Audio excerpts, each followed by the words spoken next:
Hi, my name is Serena Arora. I am an Ayurvedic Health Practitioner and certified yoga therapist, and this is a series of talks that brings Ayurvedic practices to promote optimal health and sustainable healing. And I really look forward to sharing them with you. Our bodies, when we wake up, we're parched. We're thirsty. We haven't, we've been sleeping all night, usually like breathing, and it's a lot of air. So we're just, we're dried out. And so when you start to actually, it's so dry, when the earth is dry and it starts to rain, what happens when the earth is so dry, what happens to the rain? Can't penetrate. Right, it just bounces right off. So it needs a little bit at a time, so you can actually feel it going through you because it isn't penetrating.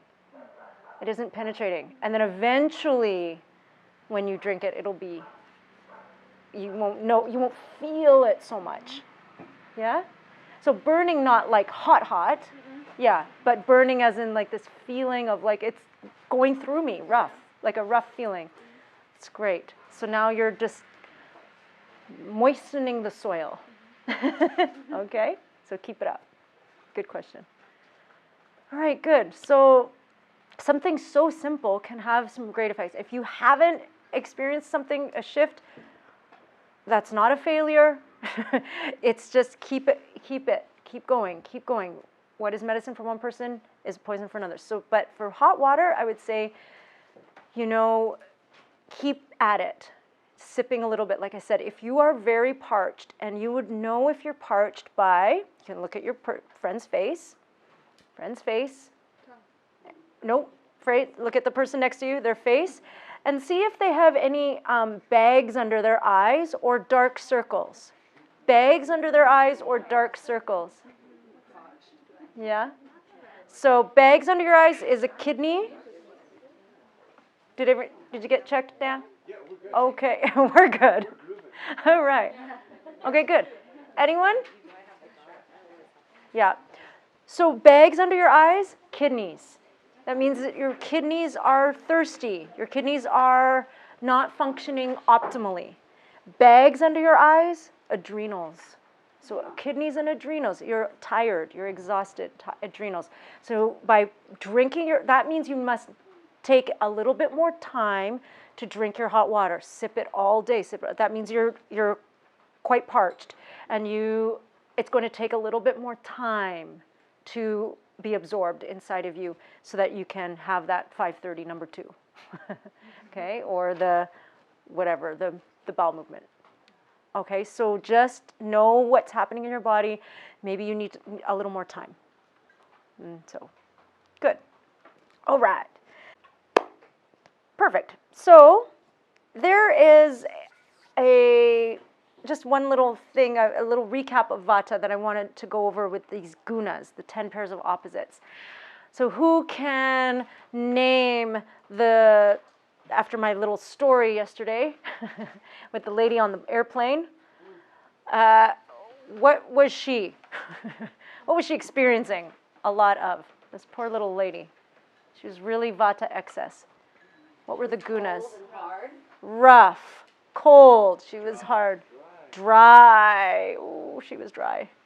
She was mobile in the sense of being airborne. Definitely mobile, but also mobile. She was quick, and mobile also in Vatas who have excess Vata are very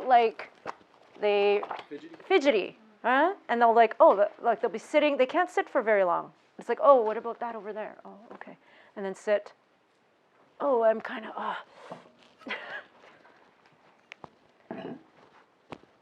Sit. Sit. Sit.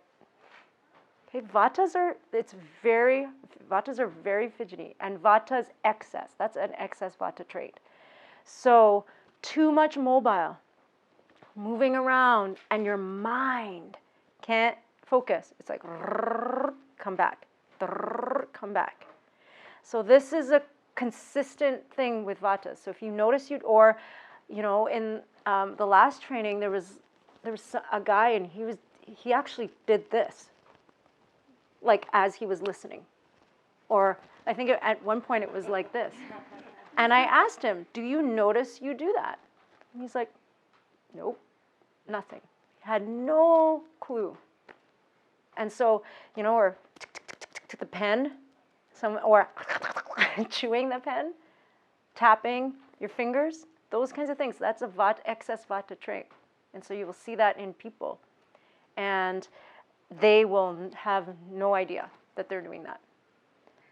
Noelle, can I get you to move? Yes, I was thinking Yeah. I would like to see your face as well. I would like to definitely see you.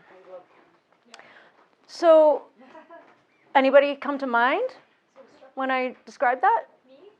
You? Are you? Yeah, you're a little bit like that. Yeah. Yeah. Mhm. Yeah. Can I ask a question? Sure. So with these gunas, Yes. like the story you told, so if we're vata, then then sometimes you might tend toward some of these More. things, right? More often. Which then increases it, makes it excessive. Correct. Can the opposite be true also? Like if you're vata, that maybe you also like tend to crave like warm things, for example. Yes. Because that does feel better. Yes. Okay. Yes. That's the idea. If you are a healthy vata with not too much of an excess, see, cravings are interesting. It depends. It depends. Okay, so cravings are very interesting. Cravings are that if you can, at one point during the cycle of disease, there's 6 stages of disease according to Ayurveda, you can crave the same thing or you can crave the opposite, depending on where you are in the cycle. So that you crave the opposite is good, is a good thing. So if some of the traits, like I think I'm pretty vata, but I like wind and like air blowing on me. You can't stand it. Yeah, exactly. So is Yeah. that like, Yes. you can like not like some of the traits because Yes. it makes you feel worse. Exactly. And that just means like you're really in tune and you notice that. Some people just have no idea. They don't notice. So the lady on the plane, Yeah. she may not be, she was a vata, but it was, you could be also, I'm going to just add a layer to that, you could be a Kapha Pitta, or let's say, and have a vata imbalance. You could be. You don't have to just be a vata constitution to have a vata imbalance. Okay? But yes, what you're speaking to is, do I, when I crave some, or when I cannot stand my same qualities, that's a good thing. Then you can start to really bring in the opposites. You know, yes, and it's right. I'll leave it at that. Okay, we'll talk about Pitta today, so it'll be good. Okay, good. So let's go talk about Pitta. So now Pitta, our dear Pittas, our friends that are Pitta, really good thing to not take the test until we've explained everything. And this is why. Because you can be one thing physically and another thing mentally. You can be predominantly, let's say, a Pitta constitution physically, but mentally you're a Vata. You could be a Vata constitution and physically, you can look like a Vata and think like a Kapha, for example. Okay, so then it can get really, it depends, it get really all over the place. So we want to really hone in here. Okay, so Pitta. Pitta is a really lovely constitution. We revere Pittas in our culture. Our culture reveres Pittas a lot. Pittas are the ones that are the leaders. They're the CEOs. They're the celebrities. They're the ones that like to be in front of the camera. What are those? Influencers. I don't know. They like to be, Pittas are the really bright, brilliant, they've invented stuff. They've, you know, they're the top of their class. They're the top of their company, you know? So they are the leaders usually in the world. Vatas, I said earlier, are the creatives. They have the vision, but the Pittas are the ones that make it happen. The Pittas are like, they get in, they get focused. They're like, yep, this is what needs to happen to make this vision happen. They don't always have the vision, but they're the ones that can do the hard work to make it happen and be able to see. And they do not give up. They are like, I want to see this to fruition. This project has to be done from beginning to end. And I'm not going to rely on anybody else. And I'm going to make sure it happens the right way. Okay? So Pittas are, why I say celebrities is that Pittas are very even. Remember how I said Vatas are very uneven, imbalanced? Pittas are very even. Their eyes are usually the same, like everything is symmetrical. So they have symmetrical eyes and eyebrows, and their nose is not crooked, and their lips are like even, the same, top and bottom, you know? So everything is even and symmetrical. Their bodies are usually medium size, so they're not too tall or too short. They're medium, and they're usually very muscular, compact, and tend to be like the athletics. Like they get to, because they're so even, they're balanced, they tend to be really good athletes. They're very coordinated. And so those are the people that, you know, that we see on the screens, and usually. So remember Pitta in elements. So Vata in elements was air and space. It was wind energy. So for Pitta, what are the elements? Yes, the elements. Fire and water. Fire and water. Very good. And that creates steam energy. So they are like the steam engines of our society. They make shit happen. GSD, get shit done. And it's great. It's amazing to have Pitta energy.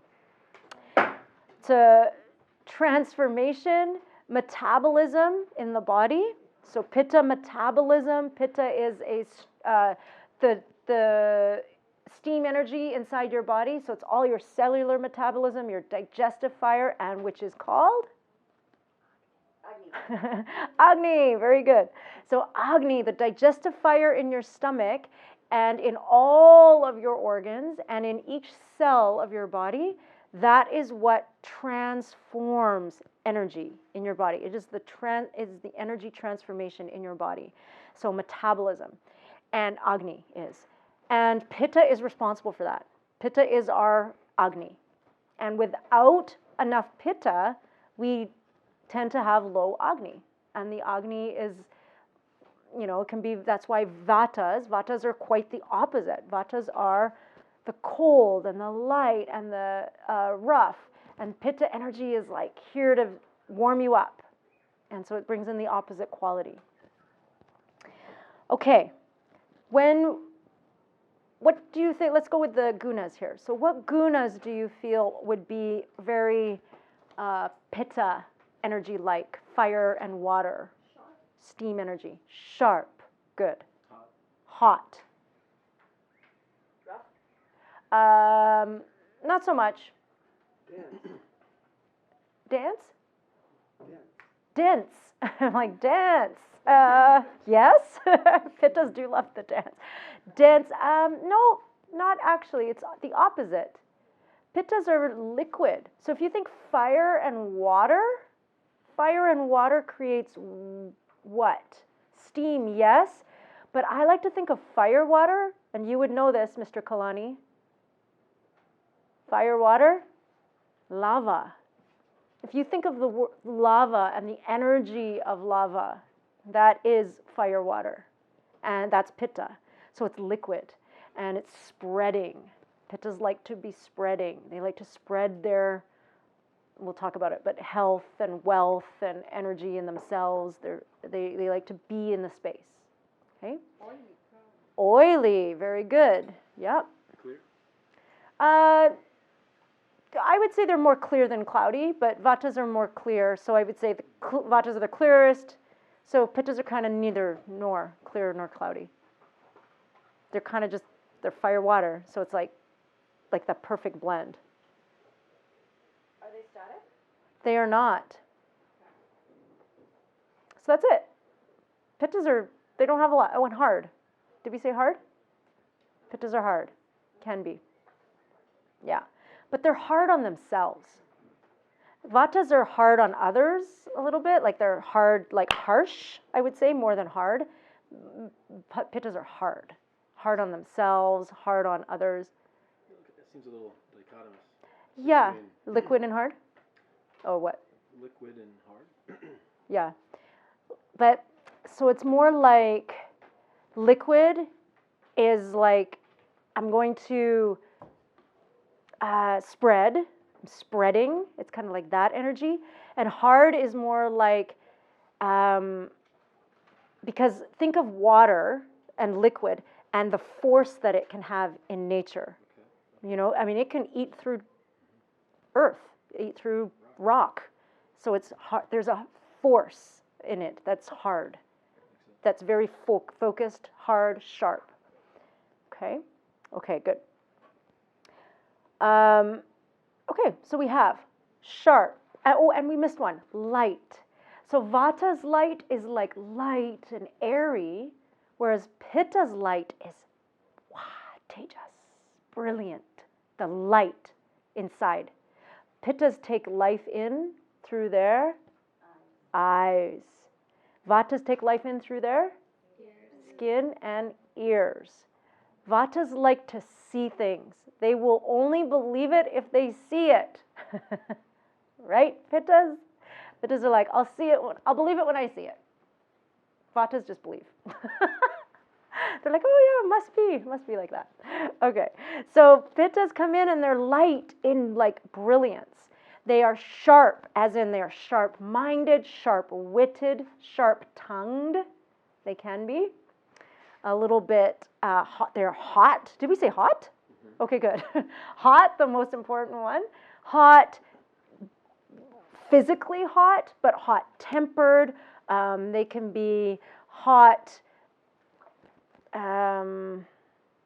hot like passionate, hot in their fire in their agni, like they're passionate about stuff.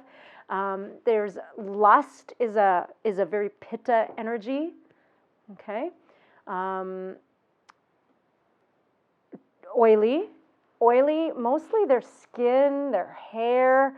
Pittas sweat a lot because they're so hot. So there's a lot of perspiration and there's an oiliness to them that is like just natural. And that smell, there's a smell that Pittas have.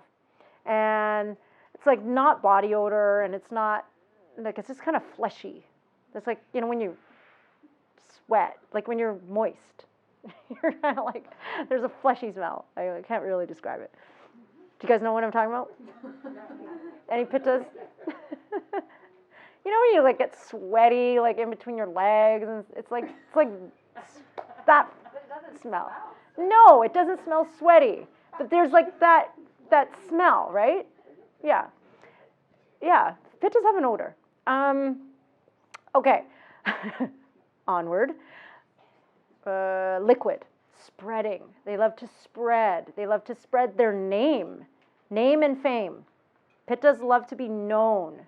So they're going to come like lava. I'm going to be over here. They love to spread themselves over here. I'm going to have my social circle here, and then I'm going to go over here, and I have my social circle here, and I'm going to have work, and they don't like to miss out too much, too. Pittas are kind of like, okay, I'm going to I'm going to do it all. I'm going to make it all happen, and it's all going to, my life is going to be this amazing, bright, brilliant thing that I'm going to make happen. Okay. Neither soft nor hard. So hard on themselves, very hard on themselves. Pittas, the failure and shame is a big one for Pittas. And they hold a bar very high for themselves that,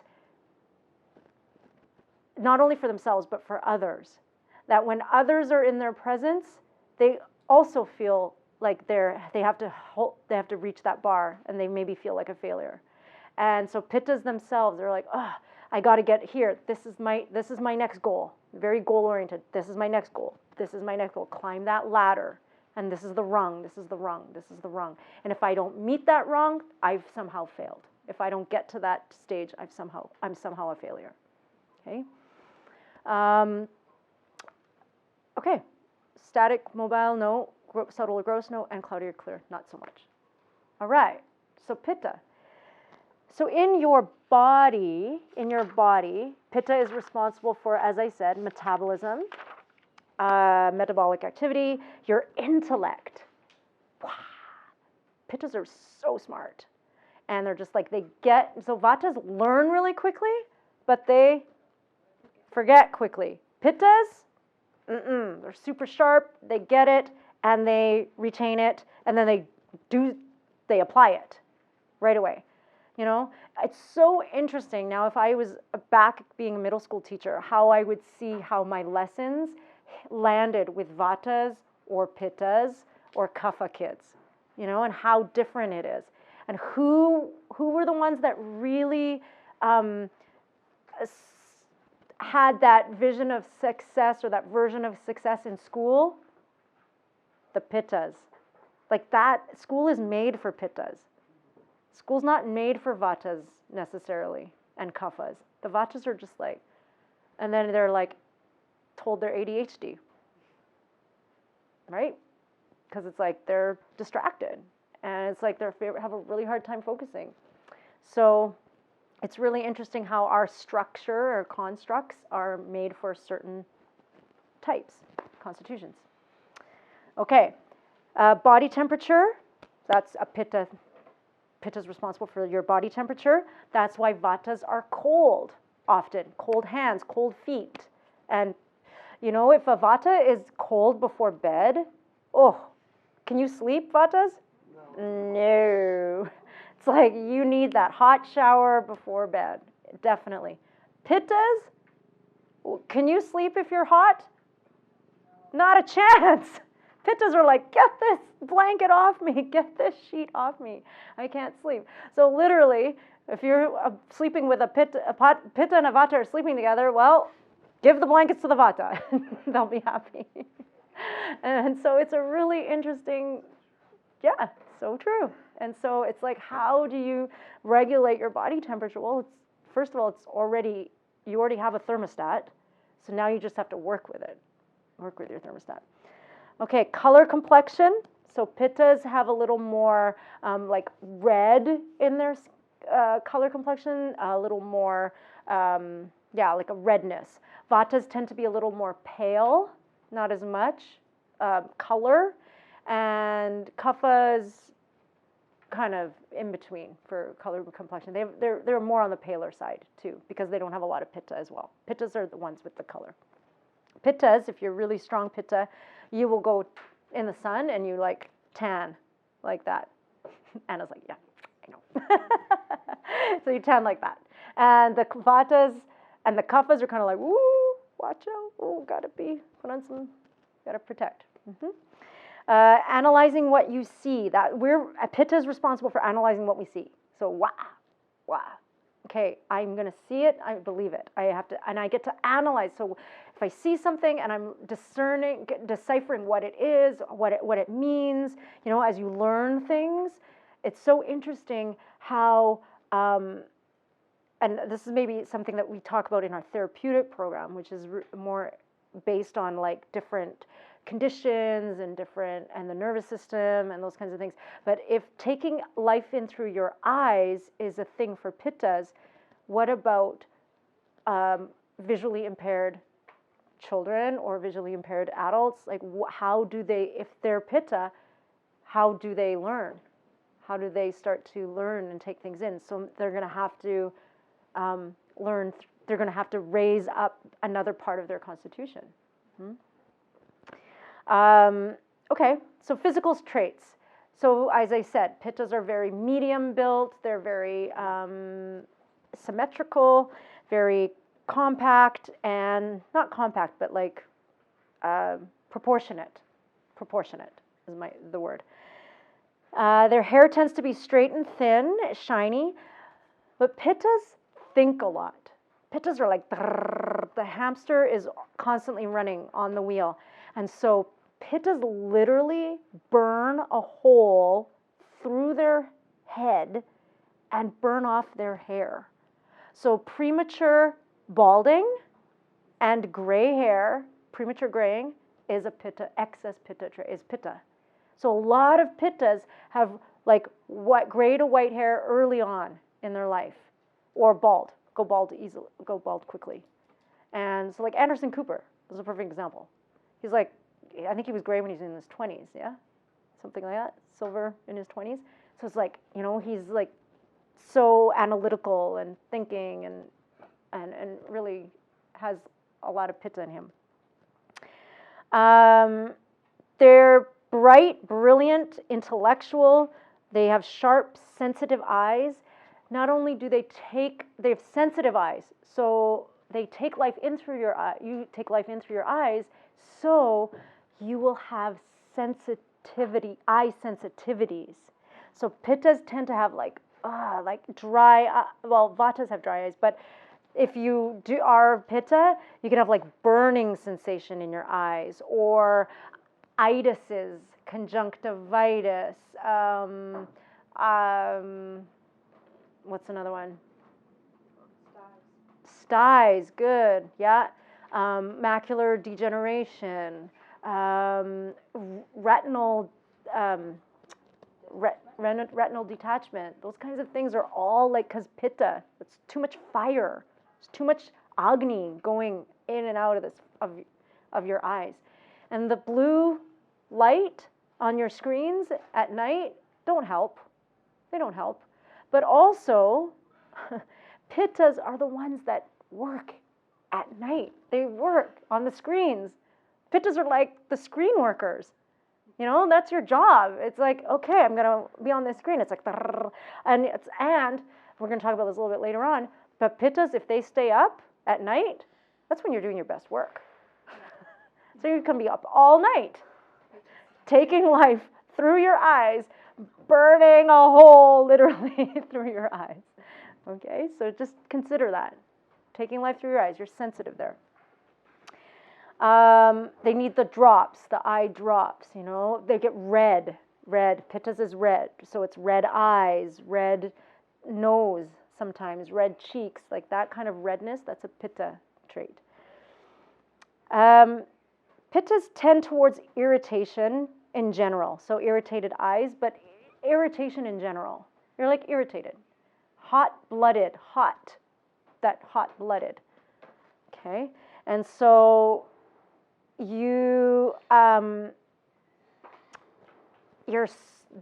there's a part of you that is irritated, frustrated because you want things done. And you notice Vata's kind of like wasting time or being confusing. Okay, someone's coming to mind, I can tell. And other people, or Kaphas, are too slow. So who's going to do the work? The Pitta, you.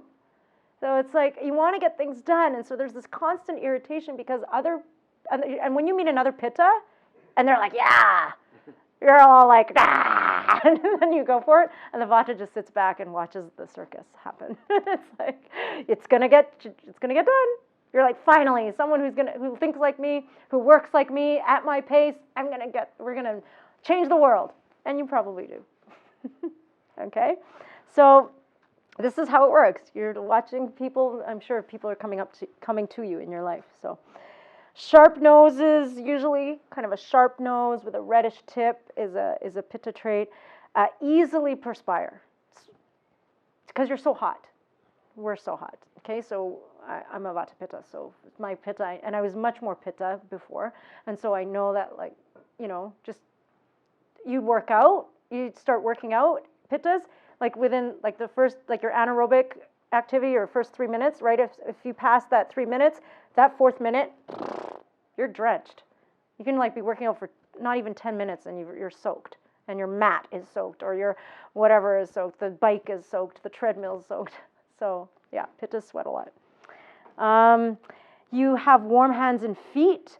You tend sensitive skin and sensitive to sunlight specifically, which is interesting because you tan, but you're sensitive to it. So there's a little thing to be careful of there. Low tolerance to heat or hard physical labor. Interesting. Strong metabolism. You have good digestion and good appetite. Pittas can often eat bricks and shit bricks. You're fine. You don't really have to worry about, it's like, food sensitivities, that's more Vata Kapha stuff. Vatas are like, oh, I can't eat this, or that doesn't settle, that doesn't work with me. I have to be really careful with if I eat this. Pittas, you usually have enough heat to transform the food that you eat. You're like, oh, it might bother you, but the only thing that would really bother that you really notice is increases hot, spicy food. And what were you going to say? Ginger. Ginger, yes, definitely. So if you're a Pitta and you're drinking the ginger tea there, but you're fine, like you have already your smooth moves, your moves are smooth, your porcelain snakes are swimming, they might not need so much ginger tea. Just be careful, because then it can go the other way. Yeah. Okay. You like hot spices, the hot spicy stuff, and you like cold drinks, Pittas.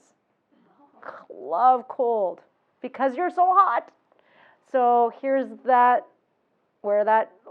okay, yes, opposite can bring balance. So you can bring some balance, but you have to notice what's happening with your Agni. So if you have good Agni, then you're okay. You can bring in some cold water potentially. But if you are a Pitta with not so good Agni, then you have to watch it. So it's not just because you're Pitta that you can eat and drink whatever you want. It depends on your Agni and your flow, what's happening, which we saw, because you're Pitta. So, okay, good. Enjoy consuming plenty of food and liquids. Pittas tend to be the foodies. Produce large quantities of urine and feces. Yellow. So there's this yellowish to your feces, yellow pee, yellow tongue. Remember we saw that. We talked about that yesterday. So if you have a yellow on your tongue, it's Pitta Ama. So it's toxic morbid waste in a Pitta way. Mm-hmm. All right. So where do we go with Pitta's psychology? This is physically you're typically okay. You actually don't even notice aches and pains until a little bit later on in your life. Pittas are usually physically quite, they do well physically. You're like, oh, I'm healthy. Oh, I'm feeling healthy. I'm healthy. It's until later on, it's either that you've burnt out, you've done too much, or you've done, you've pushed yourself too hard. So when you've pushed yourself too hard, then it's those aches and pains start to show up a little bit later on. But mostly it's Pitta's minds that you have to watch. And the minds, it's just it's so hidden. And it doesn't show up until later when Pittas are it may show up in your body as, for example, diarrhea. So if you're super stressed out and you're I've been doing, and you're going and going and going and going too hard, then all of a sudden it's your body's let some heat out. So diarrhea is hot. So it's let out the heat. And it's what? And it happens very quickly. All very suddenly, it's what's happening to me? And it's this way of purging the heat that you have built and built and built. But it's mental heat. It's mental and cognitive heat that's been built up. So thinking, doing, analyzing, tasking, task, check, do. And that's where, because Vatas, when you're doing and doing and doing, Vatas are exhausted. They feel it right away. Vatas are whoa, I can't do it anymore. I'm burnt out. Pittas, you don't feel it as much until it's quite later on. Kaphas, you may never feel it. Kaphas are that's they are the sustainable ones. They just go. Pittas burn out. So what causes that burnout? So already you're easily agitated, you're competitive, you have this aggression aggressive streak. There's okay, I'm gonna go for it. I'm gonna go for it. You have kind of tendence towards hatred. Like, that's like, oh, I hate that. There's often these like, or I don't like it. You don't like something, you can't stand something. There's always different words to it, but it's like, oh, I can't, like that irritates me. And Pittas are not afraid to say what irritates them. They're like, no, can't deal with it. And they're just like, no, because they have too many things to do. Vatas are like, just can't deal with it because I need to focus on this.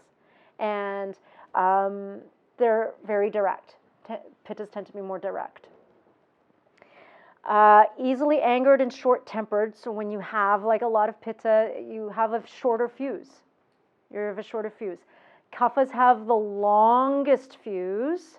They don't have. They're just like they have a lot of patience. Kapha. Vatas, they're kind of like intermittent. Okay, and pendulum swing. One day you're their best friend. One day they can't stand you. Right? Flavor of the week. That's the Vata trait. Pittas tend towards jealousy and judgment. There's a lot of like, I'm like this, I don't like this. This is good, this is bad. There's a lot of like judgment, labels. Yeah, you know what? Not for me. Okay, so there's like a very sharp final line, like when they've decided, I'm going to make a judgment on this and you can't change my mind. Unless I see it. You can only see it, if Pittas actually see that something else works, like other than their own opinion, then they might start to like, oh, okay, maybe there is. But Pittas are pretty driven in their own highway. My way or the highway. Okay, so very driven that way. Like to be the leaders, planners, managers, CEOs. They like prosperity and material gains. So like showing wealth and health and fame, that's really important to Pittas. That's a Pitta trait. They enjoy exhibiting their health and wealth and their stuff, because Pittas really, they put a lot of value on things. They want to be valued, and they want to show value. They want to decide what is valuable to them. So it's like, this is valuable, this is not. And so value is important to Pittas. They have penetrating ideas, but they tend towards perfection and precision. So there's the perfectionist. The Pittas are definitely the perfectionists. The Vatas, they're the opposite. They're the pleasers. They are like, oh, what can I do for you? Let me do this and this and this and this, because I have all this time and space, and I'm total. If I can't get it for you, I'll create it for you. And they please. The Pittas are like, no, it has to be perfect this way, and there's no other possibility. It's this way. This is how you load the dishwasher. There's no other way to load the dishwasher. This is the way you set the table. There's no other way to set the table. This is the way. This is what I'm going to wear today, because this matches this, and that green doesn't match that green. How can you wear green and green? That's just two shades of green. It's just not perfect, right? So Pittas are very specific. They're specific. Focused, continued drive, action, and goal-oriented. All right. Pitta time of day, 10 to 2. So 10 a.m. to 2 p.m., 10 p.m. to 2 a.m. What's happening between 10 a.m. and 2 p.m.? A lot of work getting done. That's right. And not only is a lot of work getting done, the Pittas work through lunch. Unless you're really hangry. Pittas get super hangry.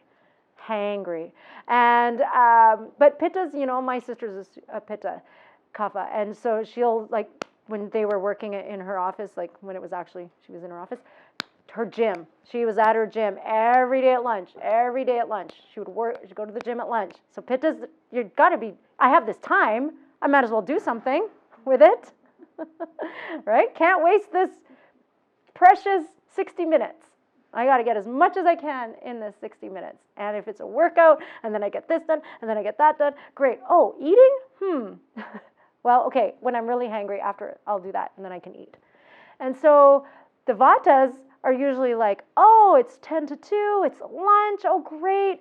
I have all the time in the world. And then all of a sudden it's like, oh my gosh, I have 15 minutes? I better eat quickly. And then they like eat really fast, and then they're late, usually. Because Vatas, they have no time, they don't know concept of time and space. Pittas, they know exactly, they are always on time. They will be on time. It's like, I know exactly when I'm out, and I know exactly how much time I can allot to this activity, and then I know exactly how much time I have space-wise to travel from this place to this place, and to get there so that I have about 3 minutes before I'm on time. And I might even be a little bit early. And so Pittas are really, really concise that way. Does that sound familiar? Yep. Okay. So 10 p.m. to 2 a.m. is a different story. Well, it's the same story, but it's a different time of day. So 10 p.m. to 2 a.m., what typically should you be doing? Sleeping. Yes. What are Pittas doing during that time? Thinking. Working, thinking. Yes, exactly. So it is Pitta time of day. And Pittas, if you are not asleep before 10 p.m., goes for everybody, Vata, Pitta, Kapha. If you're not asleep before 10 p.m., Pitta kicks in, and you get your second wind, and you are off and running. Oh my gosh, I've got like 6 pages of this project done. I probably could complete this by like 1 o'clock. I'm on a roll. I start scrolling, and then all of a sudden it's, I don't know, midnight. You're thinking about something, and you're like, I got to do something else, and okay, cleaning the house. You got the whole house cleaned by midnight. So 10 p.m. to 2 a.m., that is like your second wind. So I really encourage you to go to sleep before that. Get in bed at least. Get in bed before 10 p.m. Otherwise, what's going to happen is 10 p.m. to 2 a.m. is also liver time. Liver, right side, and that's when your liver rejuvenates. And guess what emotions liver holds? Anger, frustration, jealousy, rage, passion, desire, hot, sharp, liquid, and hard. All of these qualities that Pittas possess already. And then they're not rejuvenating their liver during liver time. And so your liver cannot filter out those emotions. Your liver needs to rest in order to filter out those emotions during the day that you've experienced in that day. Okay? And so, but Pittas are often the ones that stay up. They're the night owls. They sit because they really feel it. So, or maybe not. Maybe you're a really balanced Pitta and you're very like strong. Pittas, if you have a curfew, you will keep it. You're like, okay, Serena told me to be in bed by 10 p.m. I'm going to be in bed by 10 p.m. and you'll make it happen. So it's great that way. Vatas should be in bed by 8:30 or 9. Yep. How many of my Vatas do that? Nope. As I see a big yawn over there. Yep. Oh, you do that sometimes, you saying? Yep.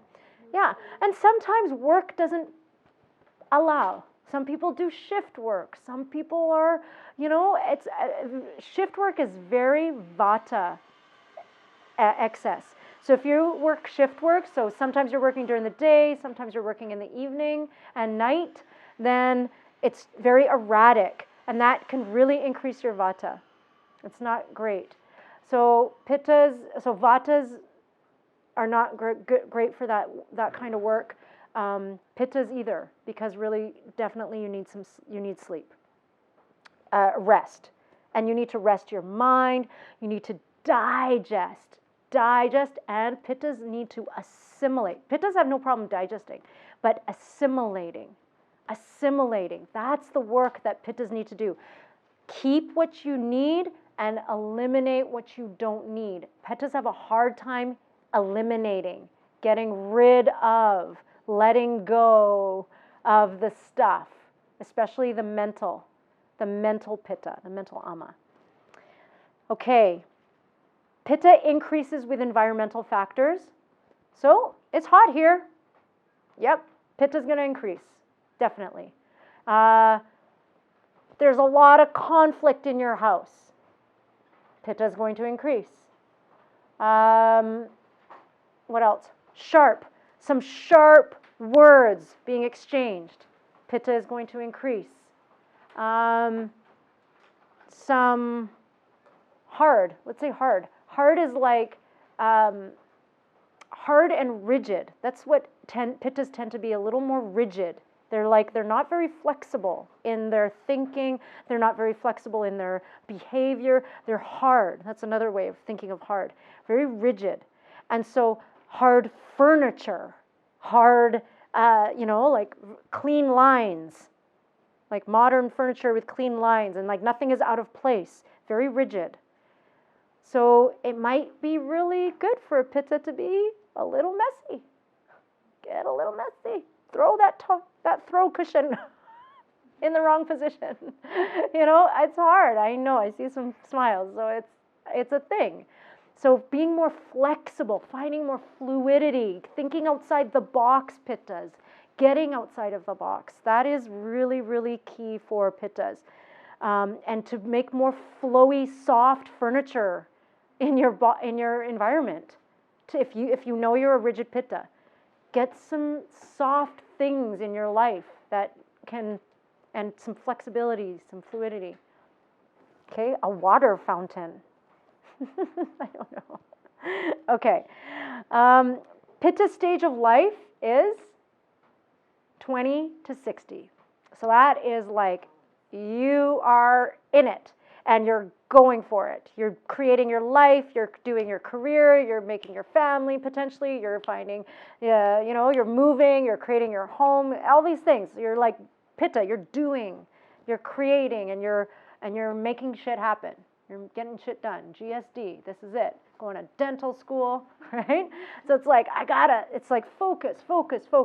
That's a lot of Pitta energy is required for that, and so you're in that.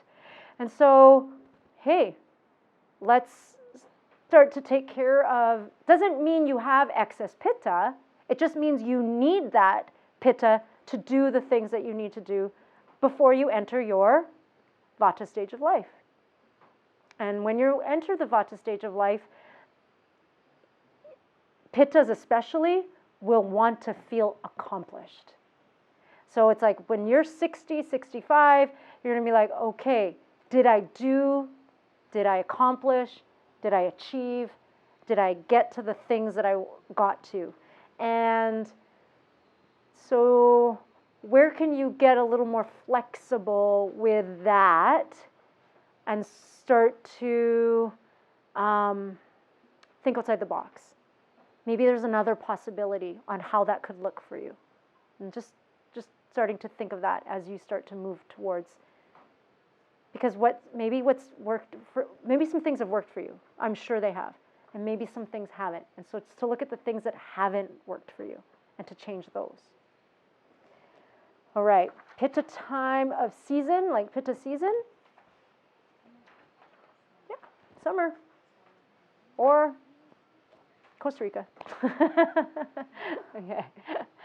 All right. Okay. Good. Times. Okay, so let's do excess. So excess Pitta. Too much Pitta. Oh, poor Pittas. Okay. Fevers. Inflammatory conditions. All the itises is Pitta. Excess Pitta. Name them. Arthritis, conjunctivitis,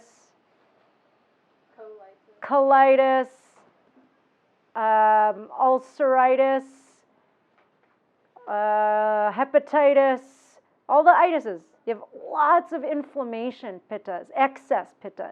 So pittas tend towards excess pitta, inflammation. And it just like creates this high acidity, highly acidic conditions inside your body.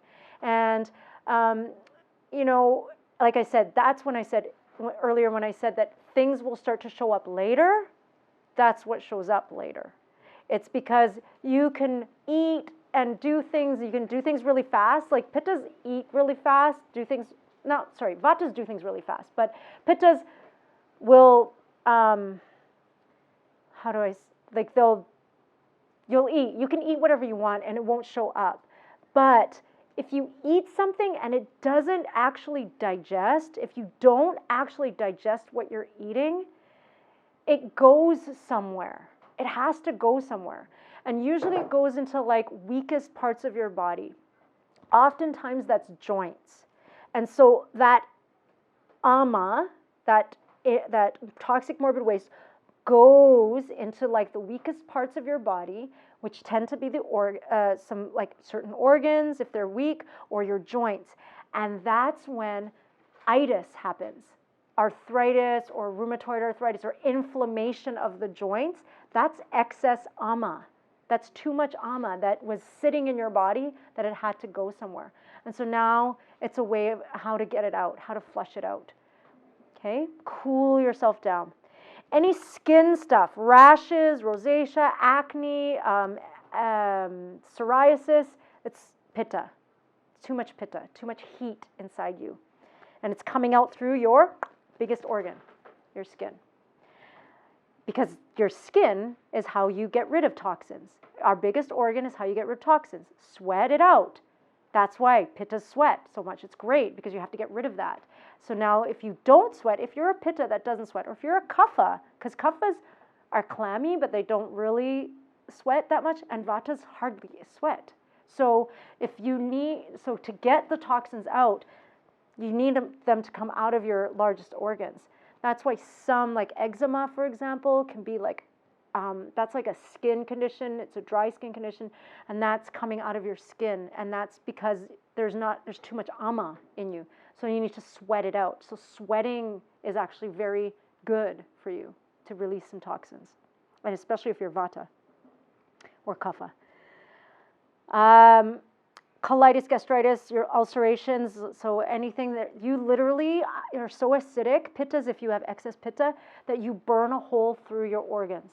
So you can burn a hole through your stomach, you can burn a hole, so ulcers, you can burn a hole, and if you burn a hole through your esophagus, what happens to the stomach acid?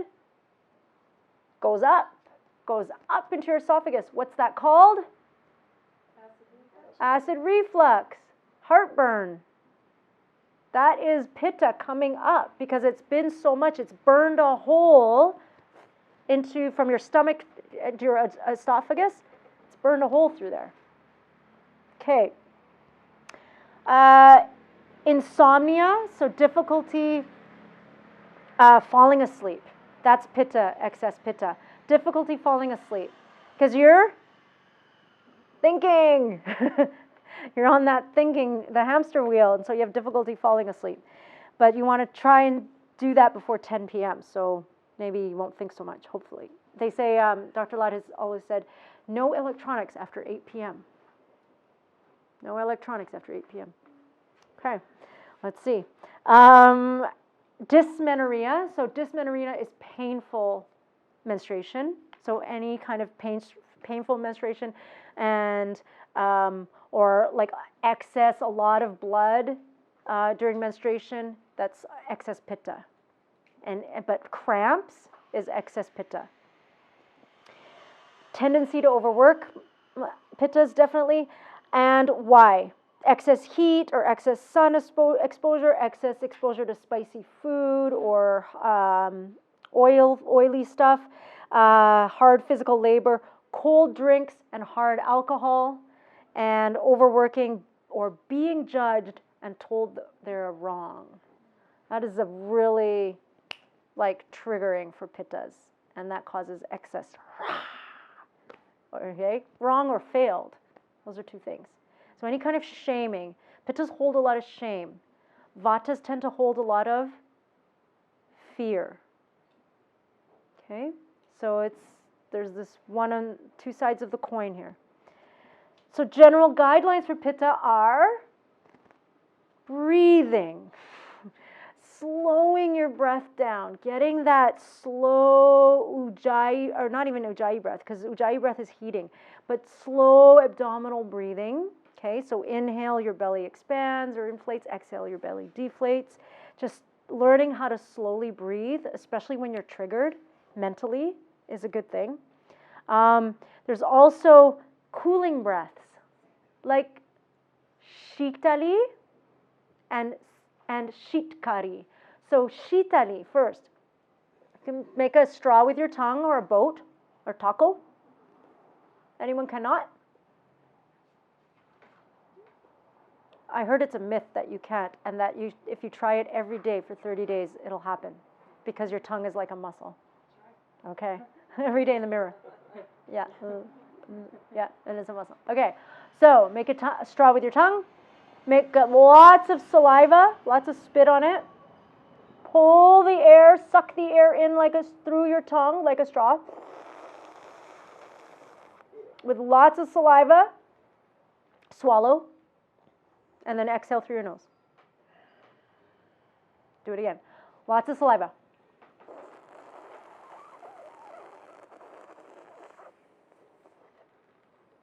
Swallow the cold air, and then exhale through your nose. Anyone feel anything? Yeah. It is refreshing, yeah. So from mouth to anus, that is your GI tract, and that's where you're pulling the air. The other one is for your liver and spleen and your endocrine system, hormonal system, shitkari. Like you're smiling with your teeth, clench your jaw. Well, don't clench it, but put your molars together. Stick your tongue in the back of your bottom teeth, or the top teeth, wherever they are. Smash your tongue there, and then suck all the air through your cheeks into your parietal glands. Swallow, exhale through your nose. Do it again.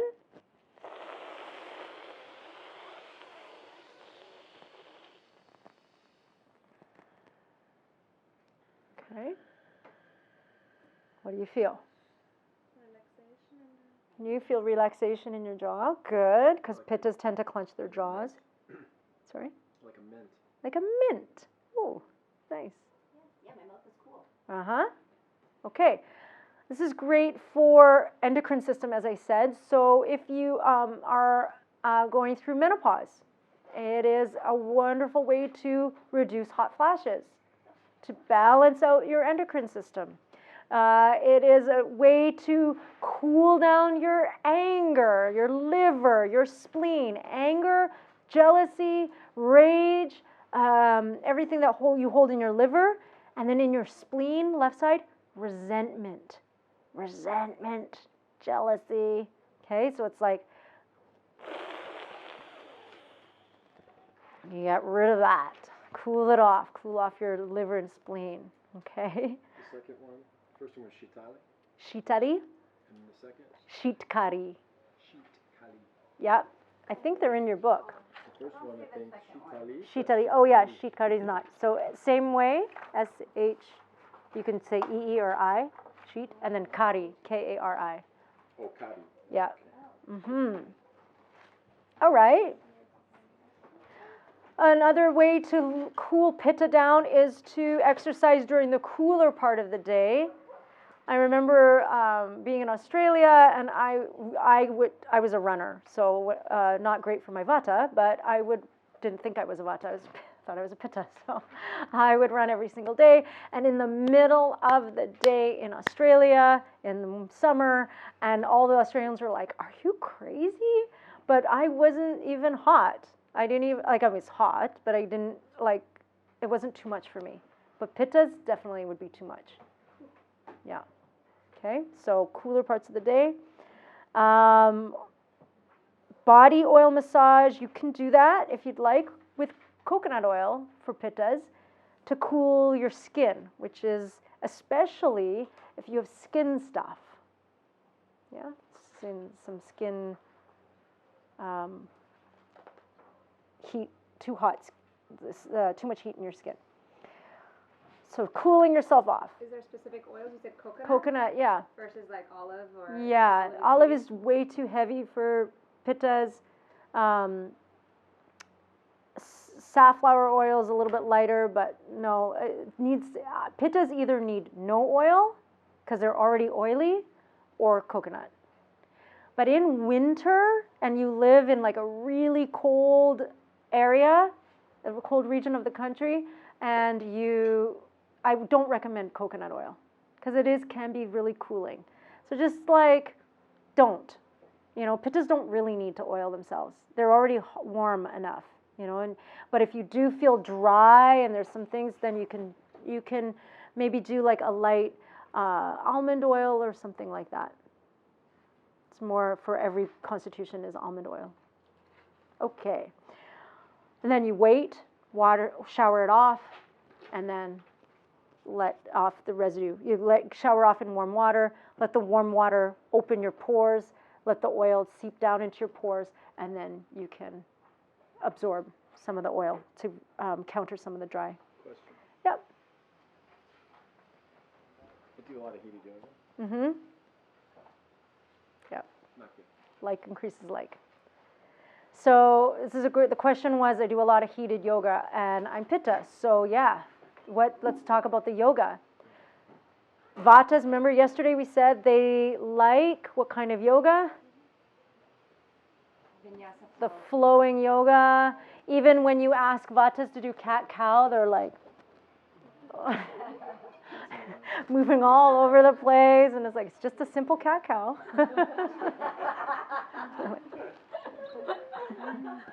Okay, I saw it already in the last few days. and then, but pittas, so then vatas need like the opposite, right? They need the slow, restorative. Pittas, they love the hot yoga. They love it. It's like the Ashtanga. They love the rigidity of it. They love the structure of it because pittas are rigid. They love the heat because they sweat, and they love to sweat. They love the challenge of it because they're hard. And it's like it's made by pittas.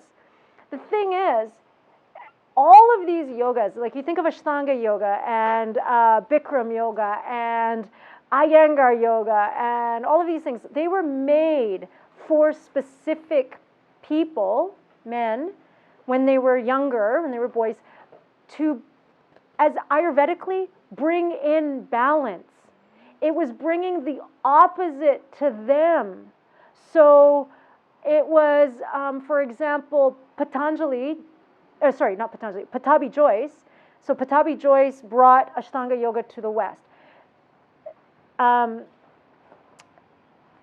He was given this yoga because he was like all over the place. He was distracted and he needed structure. He had a very vata constitution and he needed the heat. He had breathing stuff, so he needed the Ujjayi breath. So the Ujjayi breath to stay focused and heated. And then if you look at when Pattabhi Jois was alive, he had a very pronounced rib cage and upper chest. And it was because he held his bandhas for his Uddiyana bandha and his Mula bandha. We talked about that today. And Jalandhara bandha. So he had all these bandhas locked up. And it was because he was so loose and flowy that he was given this practice, hold, contain. Here's the container. Here's the container, and in which you can flow. And it was giving him structure for his vata balance.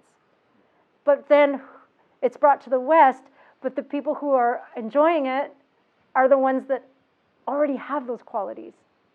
Yeah. Isn't it ironic? Iyengar is the same thing. He was given a very militant, like a very,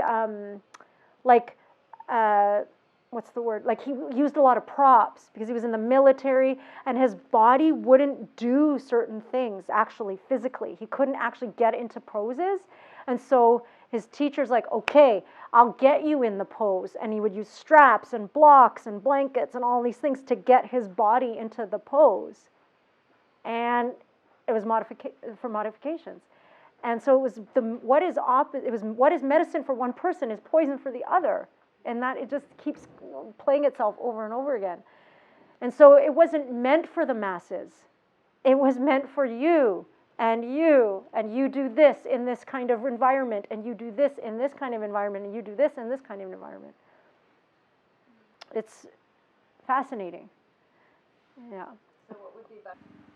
So what do Pittas need? If Pittas are rigid in their thinking and in their bodies, because they're quite strong and rigid in their bodies as well, and they're hard and sharp and hot and did I say sharp? And light, like light brilliant, what kind of yoga would benefit them in the principle opposite brings balance? The opposites bring balance. Vinyasa flow. Pardon? Embodied yoga. What's that? Oh, embodied yoga? Embodied yoga, okay. Is that a brand?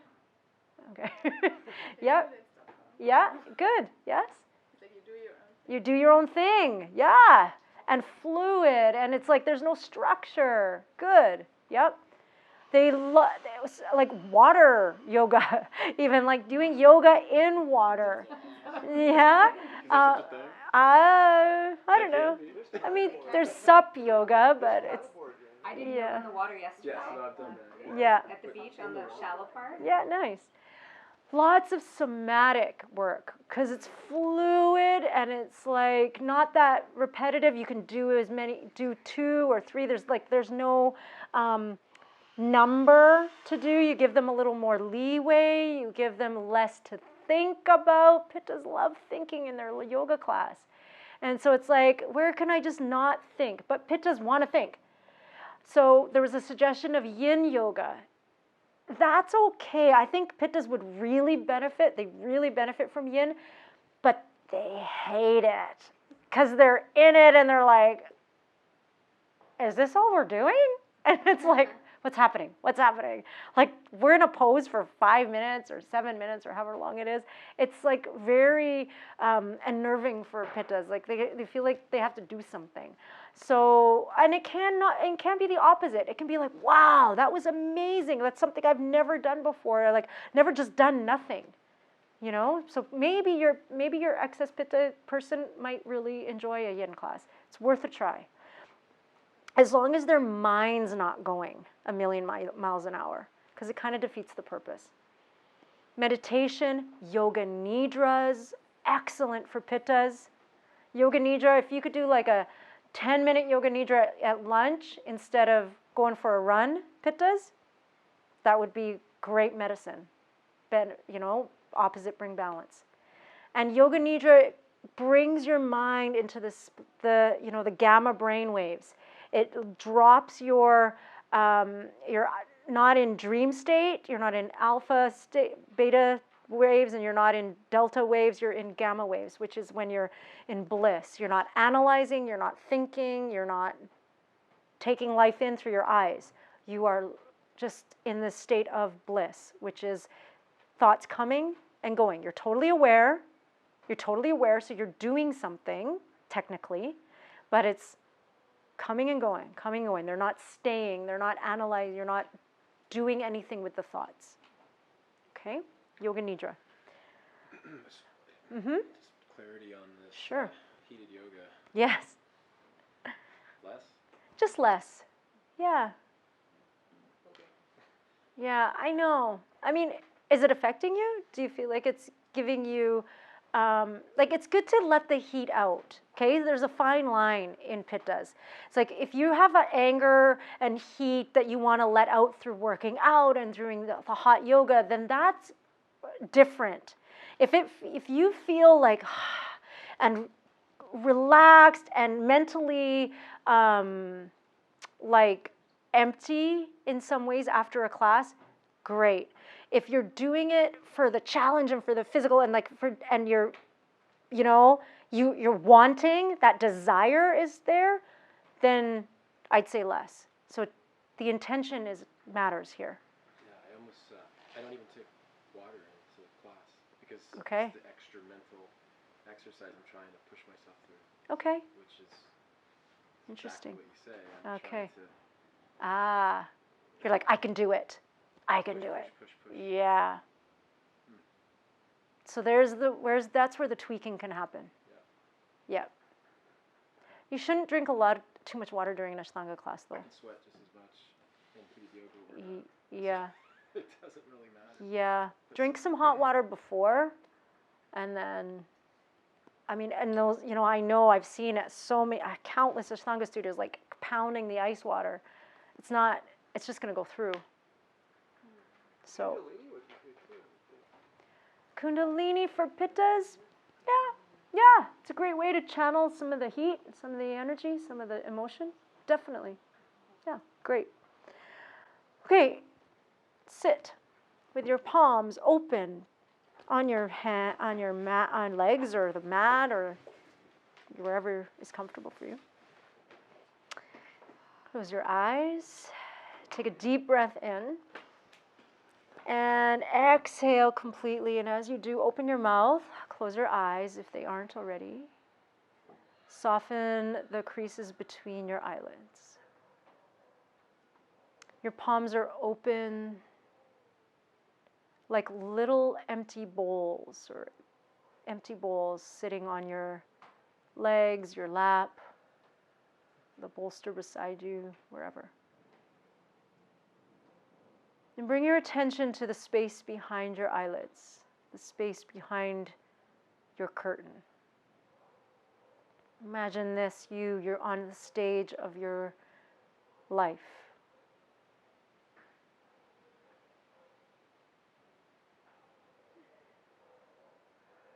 Allow all the mind clutter, the to-do, the analyzing, the judgments, all the rigid thoughts,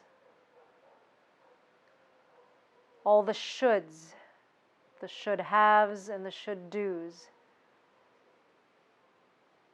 Notice them behind your curtain and how much space they take up on your stage.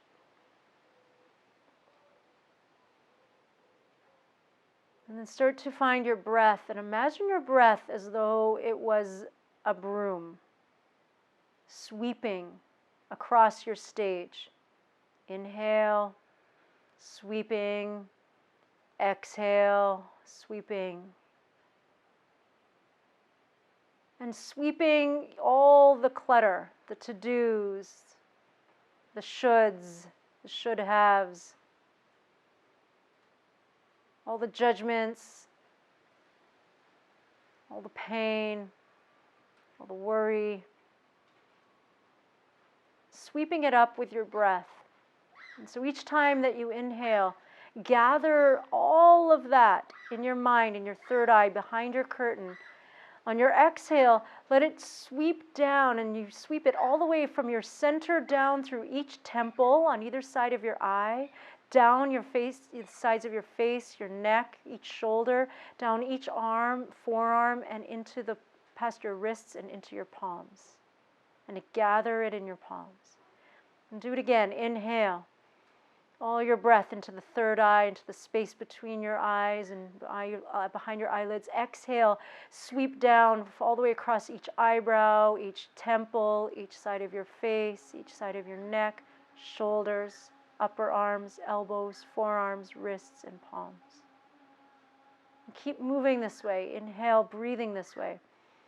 Sweep from your center all the mind clutter out and down on either side of your face, neck, shoulders. Exhale, arms, elbows, forearms, wrists, hands, accumulating into your palms, into the empty bowls that you've set here. And notice the feeling in the bowls as they get full, more and more full. Let's take one more breath in and sweep any residue that's left over in your third eye, behind your eyes, behind your head, your forehead. Sweep it across your forehead, down your face, neck, shoulders, arms, elbows, forearms, wrists, and into your empty bowls, palms.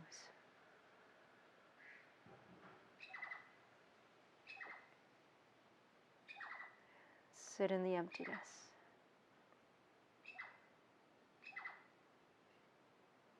Notice whatever is in your palms, and then start to bring your palms together, rub them together, and fire up some Agni. Let the Agni transform, transmute, burn away all the residue, the thoughts, the to-dos, the shoulds. Let them go, let them burn away, transmute them, and then flick your fingers away. Flick it away, flick it away. Let it go, flick, flick, flick. And then cup your closed eyes with your hands. Cup your closed eyes with your palms, your empty palms. And pull out any last residue from behind your curtain. Any of the performance, the perfectionism, the pleasing, that which stands in your way of fully showing your truest self.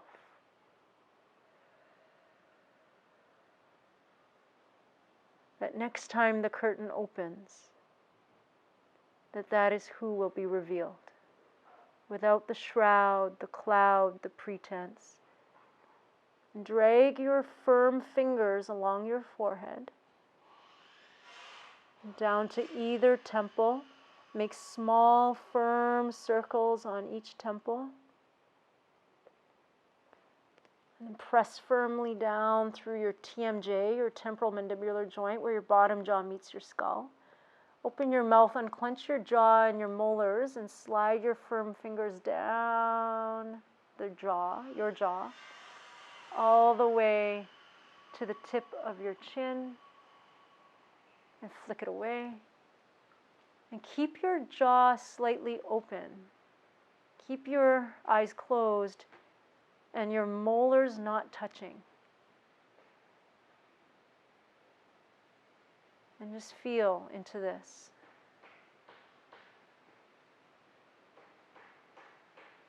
And when you let go of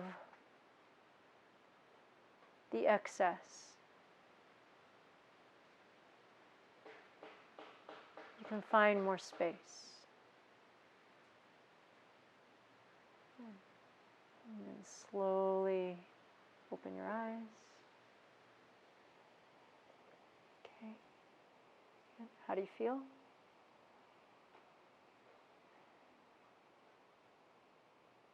Okay. So Pittas, clear your minds. Empty your mind into the empty bowls. This is an empty bowl meditation to really make space. Find space. So let go of some of the holding. Pittas hold a lot. Okay. Somatic work, fluid motion, and emptying out your mind. Yoga Nidras, great for Pittas. All right.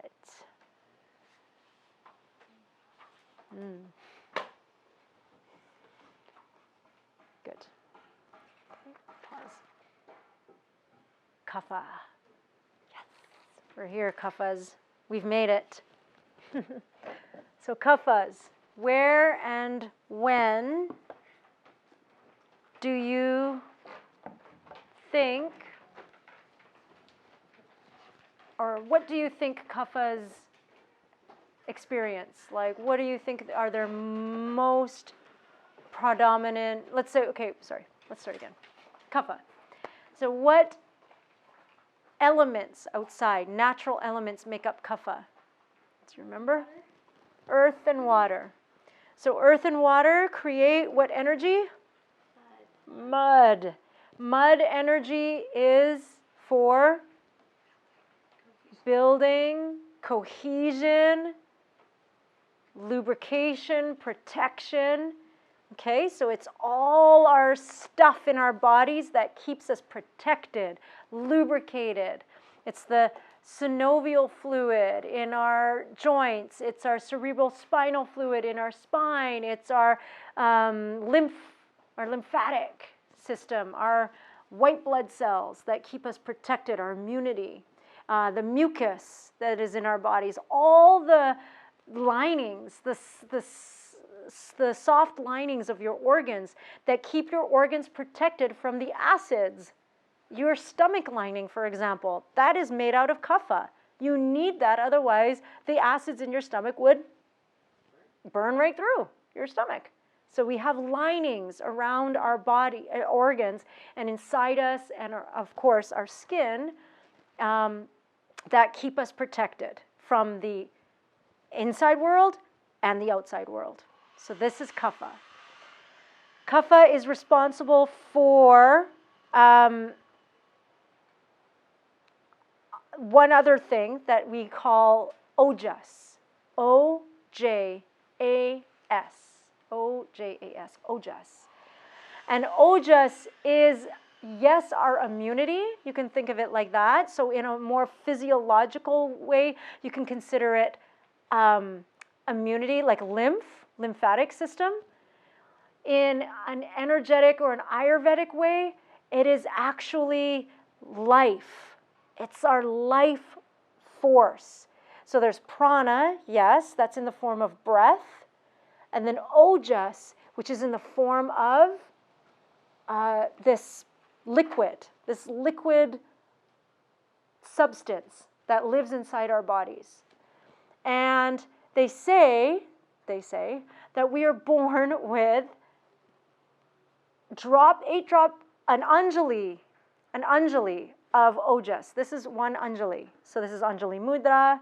So one Anjali is like a palmful of ojas. We're born with that. We have that in our being, as well as 8 drops of ojas in our heart. So the Anjali of ojas keeps us vital and alive. The 8 drops of ojas, 8 drops of ojas definitely keep us alive. When those 8 drops are gone, we're gone. But the Anjali of ojas fluctuates. Sometimes it's lower, sometimes it's higher. So that Anjali, we can deplete ourselves of ojas, or we can gain ojas within that Anjali of ojas. But the 8 drops of ojas remain in the heart until we are no longer on this earth. Okay? So it's vitality. It is life. Not only is it life-giving, life-producing, it is life-protecting, but it is how we're made. So, how are we made? What is ojas technically on a very physiological scale, like anatomical physiological way? Yeah. Sex. Semen. So semen is ojas. And it's literally, or ejaculate, any ejaculate. So it can be male ejaculate, it can be female ejaculate, it's whatever the ejaculate is. But technically, life-giving is male ejaculate. So semen coming in, or coming out, is going to be life-giving. And that is ojas. So if ojas is life and vitality and strength, then what happens after that ojas is gone? What happens after ejaculation? What happens after sex and ejaculate sex? Yeah, you fall asleep, potentially. Well, maybe not everyone, but you get tired. And it's because a lot, especially Men, it goes out. So like their vitality is out, and then they're left with like this depletion in some ways, feeling depleted. Female ejaculate is different. If you are like a female ejaculate and you ejaculate out, like you're a squirter and you go out, then you can feel depleted. You can have a sense of depletion. If you aren't a squirter, if you ejaculate in, then you have kept that vitality. Then you can feel even more vital after sex. So it really depends. And it depends. Okay. Doesn't feel right saying it in that accent after talking about sex. Okay. Not for me. Okay. So in that way, ojas is life force, life-giving. Ejaculate going out is depleting. And so how to regenerate that ojas, how to replenish that ojas. So it's giving yourself more. What will replenish ojas is rest, sleep, good food. Water, yeah, hydration. And specific foods that are really great for feeding ojas. So dates. I know it's not a very common food in the West, but in Eastern cultures it's very, very common, dates. And so dates are very unctuous, nutritious.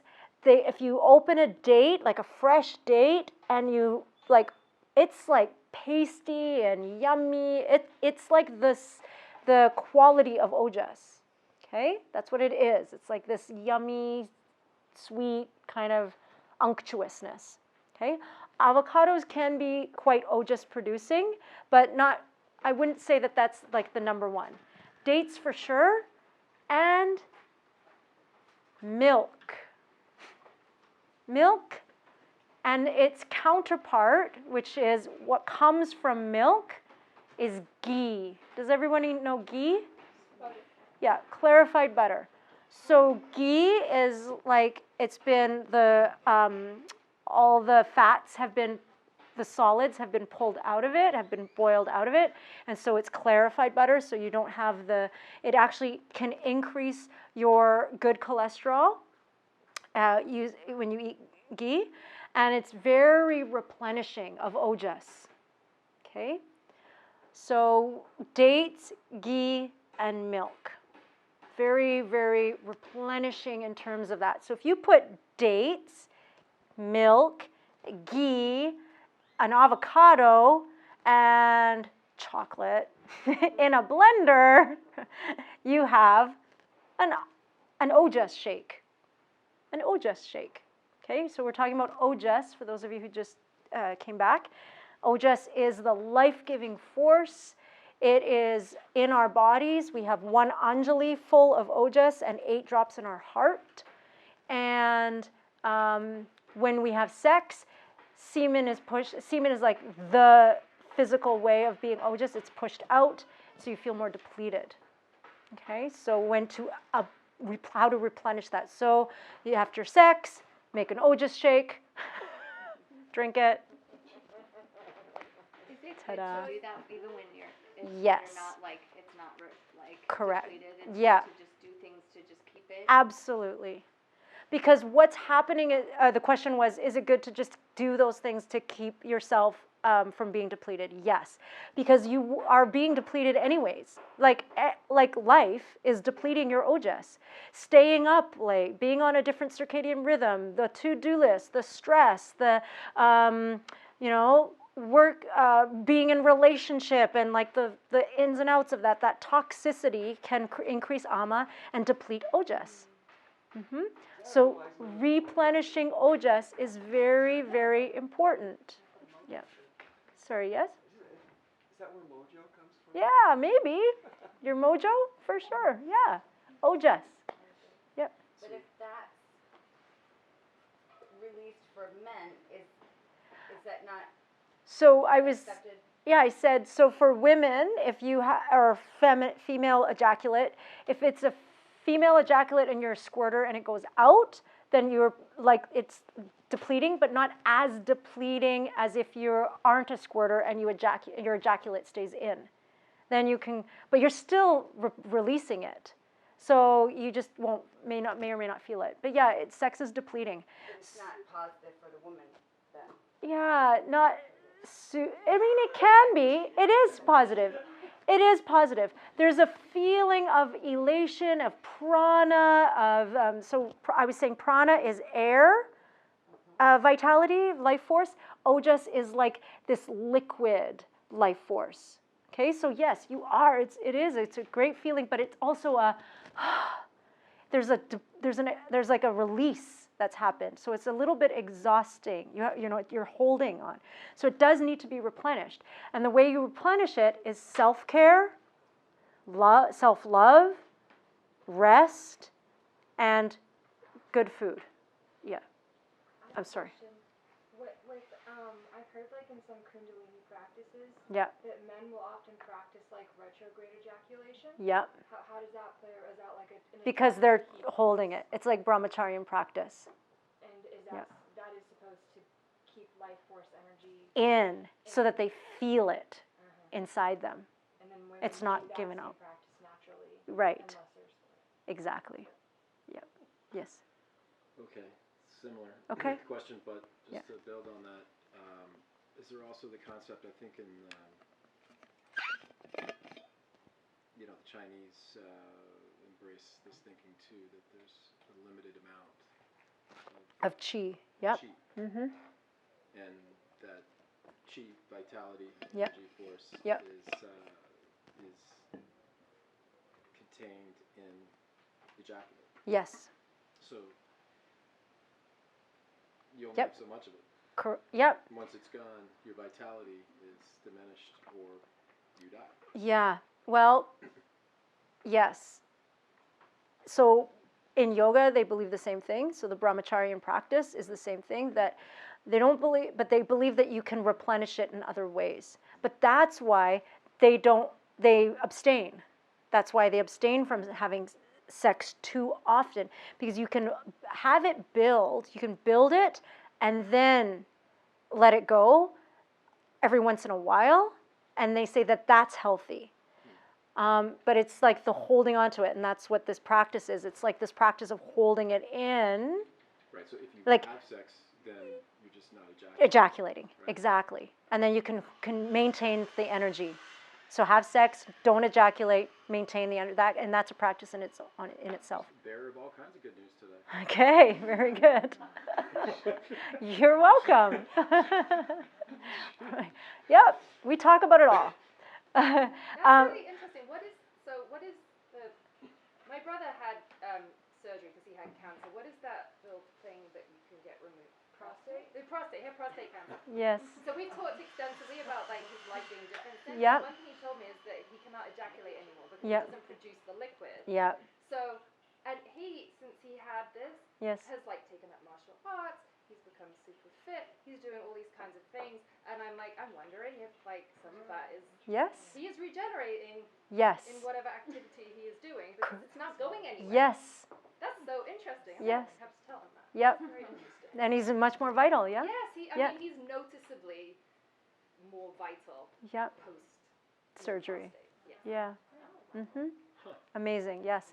That is the practice that yogis say. They're like, they won't. That's why they're like, abstain from sex, abstain, and then abstain from rajasic foods, which like create like the desire and the energy that wants to have sex. And then it's this whole abstaining practice that ultimately creates more vitality on the inside. So according to Ayurveda, having sex, on a more practical level, not necessarily going to live in the cave and not having sex for the rest of your life, but having sex for for kaphas. Kaphas can have sex every day because you have a lot of ojas kaphas. And so kaphas, you are ojas. Kaphas are like the ojas. And so you can have sex every day and you can ejaculate every day. Pittas, once a week. I always love the reactions. Vatas, once a month. Oh. Doesn't that make you feel better? Way better. And it's just a suggestion. Just a suggestion. Oh my God. Because for Vatas, it's very depleting. And Vatas are already, they don't have a lot of stamina. So that is it. Okay. So in all of that, what do you think are the gunas, or the qualities of Kapha, which is all of this ojas that we're talking about? Static. Cloudy. Oily? Not quite. They're neither oily or Heavy. hard or dry. Heavy. Slow. Dense. Soft. Pretty much everything on that side. And cold. Okay? Yeah. They're like cool. Kaphas are cool. You touch their skin, it's like clammy, but cool. And thick. Their skin is thick. So it's like, you kind of push in, and there's like a layer there. There's a layer of skin before you get to like muscle, and that there's quite a bit of adipose. Can you define gross? And gross. Thank you. Gross. Like, yes. Okay. Yeah. Not There. gross. No. So subtle and gross. So here. Yeah. So Kapha also is gross. Thank you. Yeah. So Kapha has so many amazing Kaphas, like I said, they are the ones that they're slow and they're smooth. We missed one, smooth. They're dense, soft, static, gross, and cloudy. And all of this is like, when you're a kid, this is you. Kids are like juicy and squishy and mucusy and runny and like liquidy, and they're just like all over, right? And they're just like, and they're, babies, they're like dense. You're like all these fat legs, and like, it's like, there's this, so Kapha time of life is when you're a baby to 20, 0 to 20. And so you're growing slowly, well, sometimes quickly, but like, you're creating density, you're creating mass, tissue, muscles, bones are growing. Everything is being built.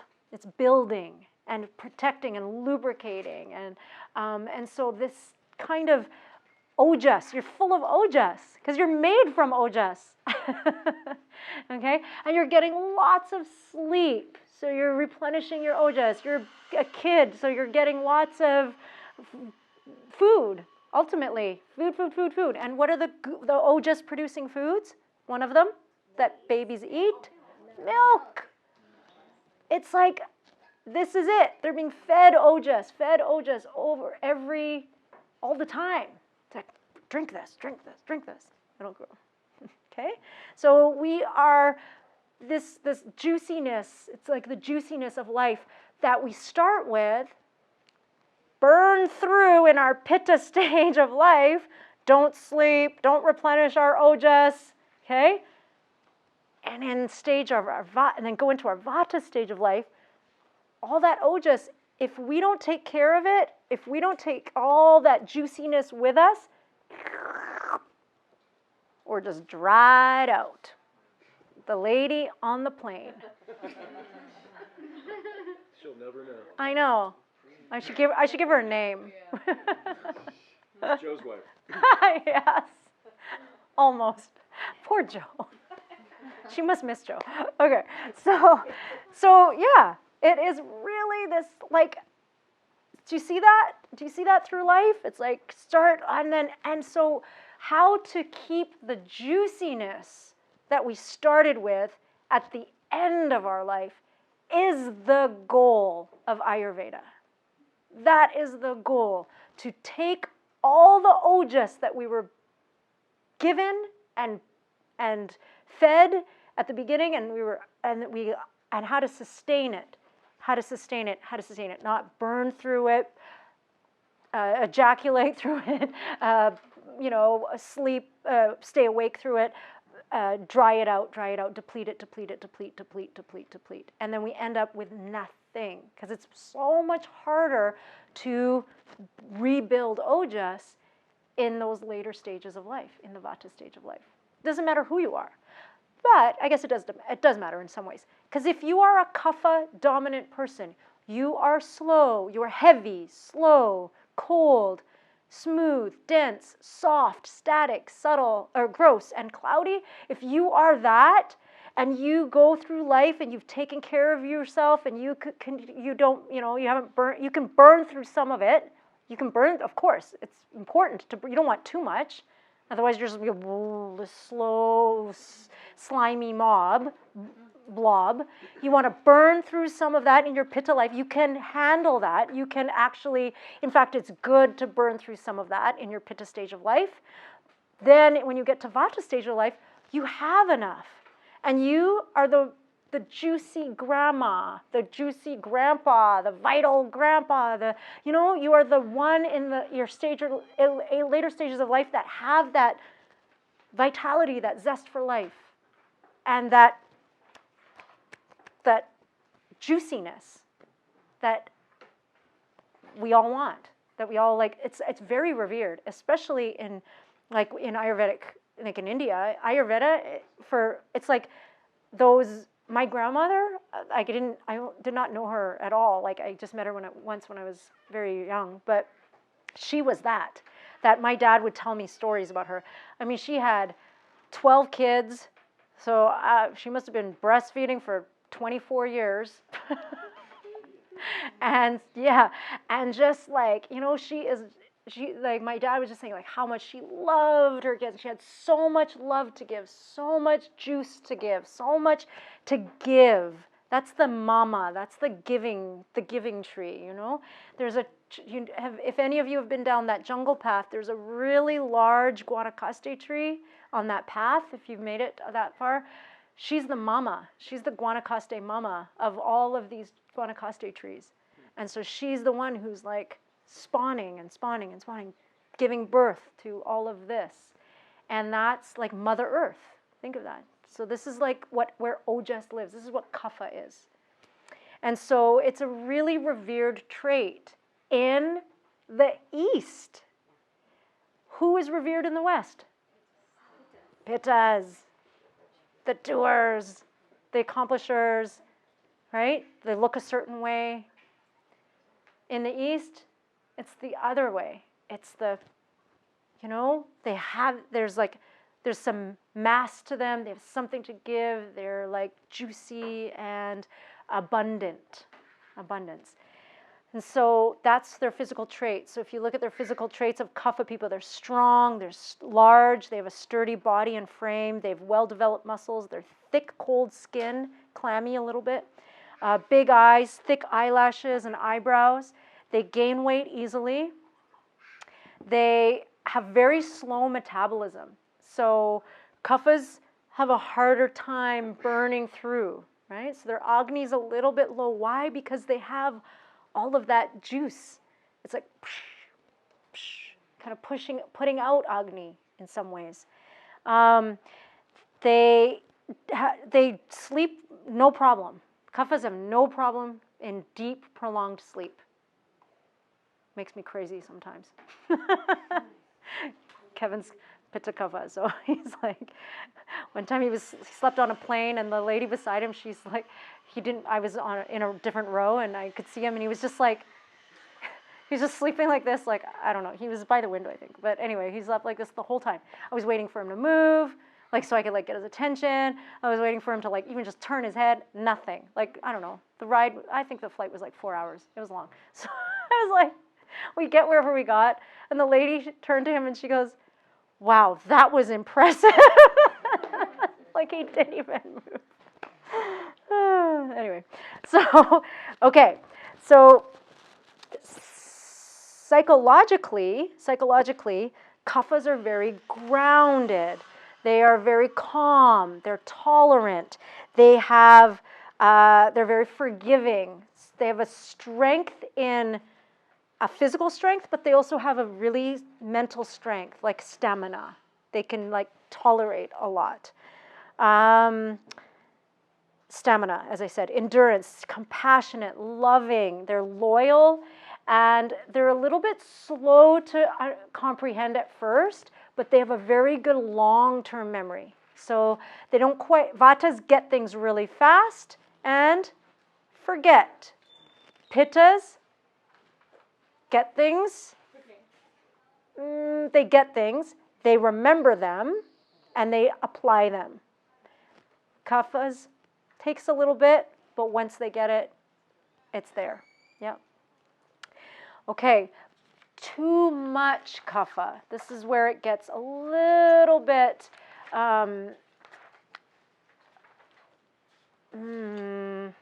yeah, like a little bit problematic, I guess you can say. Even though kapha is ojas, it's life. It's also building and accumulating. Building and accumulating. And so there's a heaviness to this. There's a denseness to this. And do you remember at the beginning when we talked about vata being space? We need space inside our bodies. We need space in our stomach. We need space in our lungs. We need space in our kidneys. We need space everywhere in our bodies in order for us to function. Kaphas lack space. Their tissues are multiply. Their tissues and their cells multiply easily. So tissue, lots of tissue density can mean more growths. A little more growth, a little more blockages, a little more denseness, and not enough flow. There's not enough space for flow. Okay, so even though there's ojas there may not be space for that ojas to flow through. Noelle, did you have a question? Like cancer? Yes. Okay. Yeah. So like tumors, growths. Yeah, that can be in excess. Okay, so imbalances. Lack of motivation, lethargy. So slow, lethargic, like lack of motivation. Kaphas easily get depressed. It's like a very slippery slope, literally slippery. Kaphas are slippery, right? Because you're slimy, you have like that sliminess to you. So it's a slippery slope between depression and staying on even ground. Slow digestion, lack of clarity, I said depression, greed, possessiveness, attachment. Kaphas get clingy. They're attached to outcomes. They're attached to jobs. They're attached to locations. They're attached to relationships. It's very hard for kaphas to let go. Okay? Excess weight, excess mucus, excess congestion. So lots of sinus stuff. That's kapha. It's like, wow, I've got like this, lots of mucus, lots of like stuff comes out. Maybe you have like a postnasal drip, or if you're consistently coughing, you have mucus in your lungs, and there's like, you cough up mucus. That's a kapha excess. You have too much. Edema, which is water retention. So you had spoken about that earlier. So they are maybe drinking water, but they're retaining water, so they're not absorbing it necessarily. They have a lot of water. And so peeing out the water is really important for kaphas, but also making sure you absorb the water. And so in order to absorb, kaphas to absorb water, you got to burn. You had to increase your agni. And that's where, for kaphas, ginger tea is a huge deal. Ginger tea can really burn through some of those cloudy layers, the slimy layers. You need something opposite. You need the pitta. You need sharp. You need hard. You need hot. That's what kaphas need. They need the pitta, the agni. Water retention, yep, and diabetes is also a kapha imbalance. So what causes this? Sweet foods. Sweet foods are heavy, slow, dense, cloudy. Okay, so that's sweet. Also salty, that retains water. So kaphas, definitely watch your salt intake.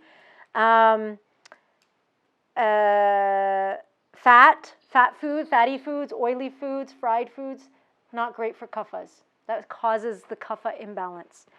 Cold, damp weather and environment, that causes, again, a lot of kapha imbalance. So what season is kapha? Winter. Can be winter, unless it's like it can be, yeah, unless it's really dry. A wet winter, somewhere where it's wet and cold, like British Columbia, Seattle, Boston. Yep. Okay, good. Although we love Boston. I love Boston. Yeah. Okay, napping or sleeping too much, mundane routines, sedentary lifestyle, and very little exercise. That also causes excess kapha, too much kapha. Iced drinks and iced foods, ice cream, not a great, it increases kapha. I see some frowns. Excess meat and dairy, that creates kapha in the body, excess kapha. So when you eat these things, you may notice congestion, or you might next day, if you drink alcohol, that's usually excess vata, but you may notice some ama, and kapha is not only ojas, it's very confusing. It is ojas, but it's also ama. Ama, which is toxic morbid waste. It's slow, it's slimy, it's sticky. It's like it can be kapha as well. And so there's that fine line. Kaphas have these really tough extremes to balance when it comes to ojas and ama, when it comes to like what's good and what's not good and what you're bringing into your body. So kaphas need to really watch diet. So what to do? Watch your diet, get plenty of exercise, avoid heavy foods like meat and cheese and yogurt, because all of those things are heavy and dense and slimy and smooth. Those are kapha building. Avoid fatty, oiled, or fried foods and junk foods. Join a community and a group. Why? Because kaphas are loyal. Did we talk about the benefits of kapha? Did we say how great kaphas were? Did we go through that? Yeah, okay. Loyal. They're very loyal. And kaphas can, that's why they get attached, because they're so loyal. And they're clingy and they're loyal and they're like, no, I'm going to stay, but then to their detriment. And then they get too attached. So being in a community, there's some loyalty there. And if you're in a community of something that is good, like I'm going to take you to this, I'm going to take you to this Bikram class, or I'm going to take you to this hot sauna place that I love, or let's go exercise, let's go for a walk, like these walks, or these, let's go to the gym. You have a gym buddy who happens to be a Pitta, who drags their kapha friend to the gym. And there's a loyalty there that kaphas they need to be pushed. They need to be, they need buddies to bring them in and to motivate them, to keep them motivated. Avoid ice drinks and food, vary your routine. Do not nap, kaphas. You don't need sleep as much, so napping, some frowns. Napping isn't very, very positive for you. It just increases your kapha. It'll just do the opposite for you. It kind of will throw you off. Keep a clean, clutter-free home and outlook on life. Eat light, dry foods. Engage in activities that promote sweating. Sauna, yoga, gym, etc. All right. So they get the hot yoga. Yep. And we're going to break down the sequence. The Swastha, we talked a little bit about it this afternoon, or this morning. But it is really, how do we address each dosha in a way that we don't just throw kaphas into an Ashtanga class. You don't want to do that. They will not come back. Kaphas are like, they come in, if you're like, okay, kaphas, they've never done yoga before, and they know it's good for them, they're going to stand at the top of their mat and be like, okay, inhale, up, inhale, exhale, fold forward, inhale, halfway lift, exhale, jump back, chaturanga, inhale, up dog, exhale, down dog, inhale, jump through, inhale, right? If you're doing that to a kapha, they are slow, heavy, cold, smooth, dense, soft, static, gross, and cloudy. It is the exact opposite. What's going to come up for them? Fear, shame, anger, frustration, all of it. And so how to ease them into a practice. And then once they have that routine, then they can start to, they'll go forever. They can do it forever. So they can do 2-hour yoga classes. Kaphas they're super flexible because they're so juicy. Your joints are so juicy that you can, you're in whatever posture and you're very good at it and flexible. You won't hang out in your joints like vatas. You'll use your really strong, sturdy frame to balance out. And so balancing postures, aerial yoga is actually really good for kaphas. Yeah. Or what's that? Silk? Is that aerial? Yeah. Or like, what's the acro? Yeah. Really good for kaphas. Even if you're the base, maybe. Because it's kind of like, there's still like this like thing that you got to do. Yeah. Yeah. Okay. So the practice for kaphas of all practices are you do them every day. Kriyas. Cleanse, cleanse, cleanse. Get rid of the excess tissue. Get rid of the excess, the blockages, all of that stuff that is blocking your channels. Stoke your Agni, stoke your Agni, stoke your Agni. So yesterday I walked around and did Kapalabhati for half the group, and so I know who's missing for the other half. Kapalabhati, breath of fire, is a great one for kaphas, okay? This is not only kaphas, specifically the prostate, specifically the ovaries, and it's like, they say it's like doing a marathon. You actually can do, it's like almost, it's pumping your heart so much that it could be like doing, like you're practicing running for a marathon by doing Kapalabhati. That's how beneficial it is. Working your circulation, working your circulation. And so we're going to get this breath, okay? We're going to get that breath. So on one of the days, I'm going to go over the kriyas specifically on how they are. But this one in particular is great for kaphas. So Kapalabhati, yes, but this one. Thumbs in your hands, in your palms. Wrap your thumbs around with your fingers. Press your fingers into your hip creases and sit tall. So we call this bellows breath. These, you know what a bellow is? Pushes air out and stokes the fire, ultimately. So inhale, your chest opens and your wings go back. Exhale everything out of your lungs, every little part out of your alveoli. So until you're coughing out. So inhale, just listen.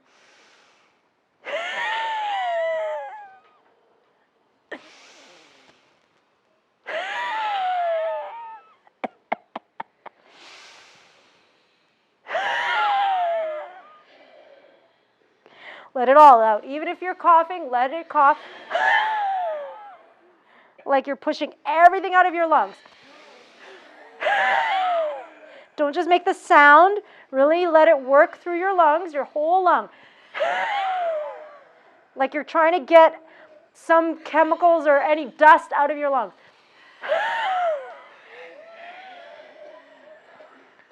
Good. And that's it. Okay, sit up tall.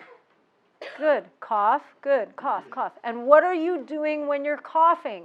Sweating. Okay. If you're Pitta, yes. Yes. Yes? What are you coughing up, though? Mucus. And that is the kapha. And where is the seat of kapha? The seat of kapha is in your lungs. Why? Because it's the opposite environment. So kapha is heavy and dense and slimy and gross, and it needs to be in an organ that has the most air, the most space possible. Because now we get to, it has the most chance of eliminating it. We have the most chance of eliminating it. Every time you breathe, every time you cough, every time you sneeze, achoo, you are eliminating mucus. You're eliminating kapha. You're eliminating ama, in a sense. And you're getting rid of the excess. And that is a good thing. The emotion that is associated with kapha is grief and sadness. And that lives in your lungs. That's why when you breathe, you do breath work. If you do Kundalini, if you do holotropic breath work, you actually flood your lungs with oxygen. And you, or do these kriyas, you are bringing grief, sadness, loss to the surface. And that is why the tears come in kriyas. Okay, so all of this is coming out. And this is a good thing. Because otherwise, it sits in your lungs. The emotion of grief sits in your lungs. We only have ended up breathing through the top third portion of our lungs. The bottom 2/3 of our lungs are ultimately go unused most of the time, especially if you're a chest breather. Those of you who are doing backwards breathing, inhale, ha, ha, ha. If you're breathing backwards, you're only breathing through the top third of your lungs. The bottom thirds of your lungs, everything that you're taking in, dust, pollution, toxicity, chemicals, whatever's in the environment, it will sit in the bottom of your lungs and accumulate if you do not let it go, if you do not pump it out. And what's pumping it out? Your diaphragm. Here your diaphragm sits in an upside down U. When you inhale, this is where it goes. When you exhale, this is how it goes. If you belly breathe. If you are backwards breathing, your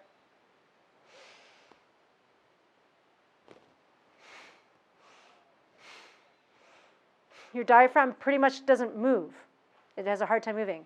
So inhale, your belly sticks out and it opens the lung. Your diaphragm goes down to make room for your lungs. Exhale. Your diaphragm pushes at the bottom part of your lungs to push out the toxicity that lives in the alveoli and in your bronchi. Okay? So that's why this one.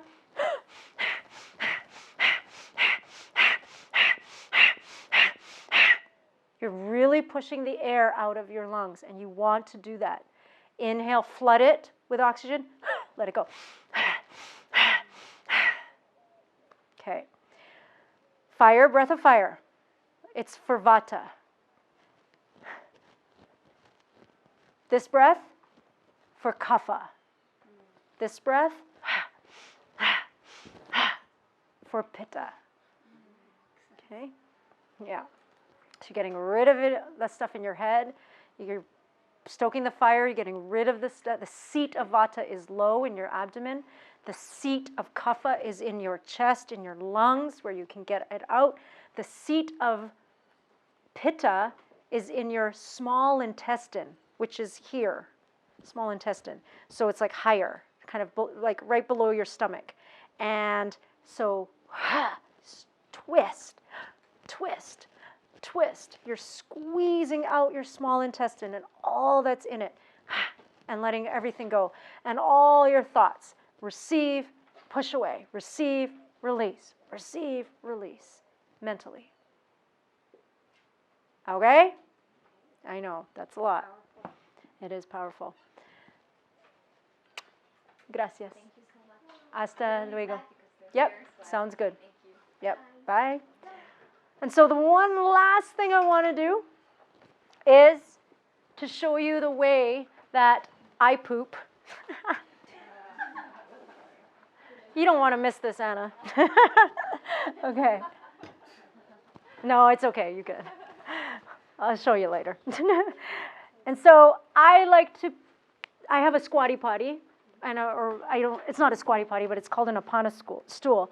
So I am in this position when I'm pooping, right? So this is how my knees are higher than my hips. This is essential. When you're on a toilet, your knees are below your hips, and your sphincter, your pyloric sphincter, and all the sphincters are not sitting, they're squeezing, and they're not in an optimal spot for you to go to the bathroom. That's why malasana is so important. That's like the squatting position. That's how, you squat and go to the bathroom. In most Eastern cultures, that's what they do. That's the position they take to go to the bathroom. So here I am in my squatty potty. Oh my goodness. Okay, so I sit, I have my feet are up, I take Bu Mudra, which is Prana Mudra, like this when you do this, but I take it down, and it's called Bu Mudra. I place it on my squatty potty, or on my apana stool, so I have something to touch. I take a deep breath in, and I do Kapalabhati on the toilet. I'm a multitasker. Okay, so I'm Kapalabhati, then, just a few times, I hold my breath out, and I pump my stomach. This is called Agni Sara.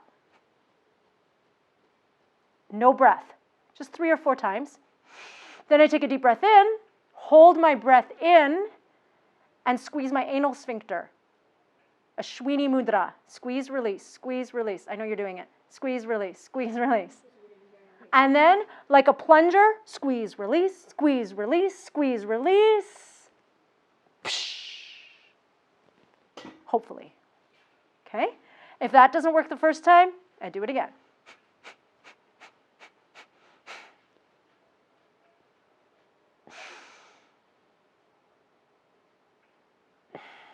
And then I exhale. And when I exhale, usually my bowels start to move. Okay. Stimulate the colon far up. Yep. As well? Yep. The Ashwini Mudra. Yes. It's like really powerful to just start peristaltic movement. Yeah. Squeeze, release, and then yeah, and then it will start moving. It wakes it up. So if you're not woken up by your poop, wake yourself up and poop. Okay? This is a hot water, of course. First thing, scrape your tongue, massaging your organs on your tongue, and then go for it. All right? Good luck, everyone. You don't need luck. You've got Ayurveda. All right. Thank you for listening. All right. No, not necessary. 3:05. How perfect. Okay.